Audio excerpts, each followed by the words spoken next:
RPSC second grade 2011 के maths के question paper के हम 1 बाय 1 सारे क्वेश्चन डिस्कस करेंगे। तो यहाँ से पहला क्वेश्चन हमारे पास कहता है 1+2 up to 15 and 1² + 2² up to 15² upon 1³ + 2³ up to 15³ की वैल्यू हमारे पास यहाँ से क्या होगी। तो इसकी वैल्यू यहाँ से ये हमारे पास n प्राकृत संख्याओं का योग है, n प्राकृत संख्याओं के 15 प्राकृत संख्याओं के वर्गों का योग और 15 प्राकृत संख्याओं के घनों का योग है कंटिन्यूस। एक से स्टार्ट हो गए तो n प्राकृत संख्याओं का योग n into N plus one upon 2, वर्गों का योग n into N plus one into 2n+1 upon 6 आता है और यहाँ से आएगा n into N plus one upon 2 का होल स्क्वायर। सॉल्व करेंगे, 15 से 15 कट गया, 16 से 16 कट गया, साथ ही 15 स्क्वायर 16 स्क्वायर है तो यहाँ से एक एक वैल्यू स्क्वायर वाले में से भी कट गई। सॉल्व करने पर हमारे पास यहाँ से वैल्यू बची है 31/3।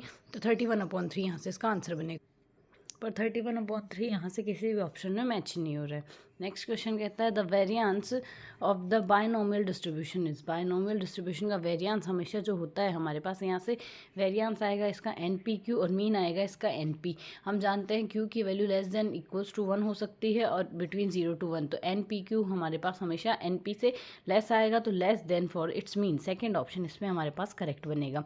नेक्स्ट कहता है if the mean of the standard deviation of binomial variate is x are 4 and √3। Mean और वेरिएशन, यहाँ से हमें मीन और स्टैंडर्ड डेविएशन 4 और √3 दिया हुआ है। Then probability of x is greater than equals to 1 की वैल्यू फाइंड आउट करनी।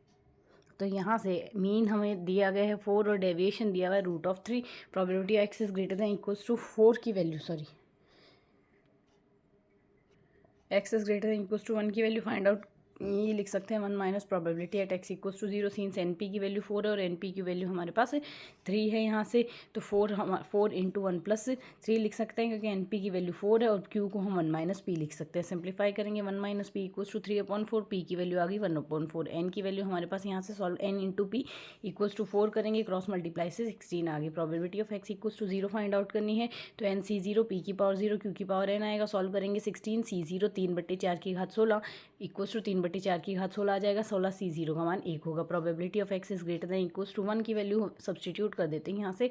इस फॉर्मूला में हमारे पास वैल्यू आ गई 1 - 3/4 की होल पावर 16। तो यहाँ से हमारा फोर्थ ऑप्शन करेक्ट आंसर हो जाएगा। नेक्स्ट कहता है the probability of dying mister A and mister B in a leap year is P and Q in the end of the year. Probability of living only one out of 2 is equals to. Die की probability P और Q थी तो if P is alive then 1 - Q probability होगी और B is alive then 1 - Q probability होगी। Only one of them is alive, तो एक जिंदा रहे दूसरा यहाँ से ना जिंदा रहे, तो P into 1 - Q plus Q into 1 - P आएगा। सॉल्व करेंगे P + Q - 2PQ आ गया। यहाँ से फर्स्ट ऑप्शन करेक्ट होगा।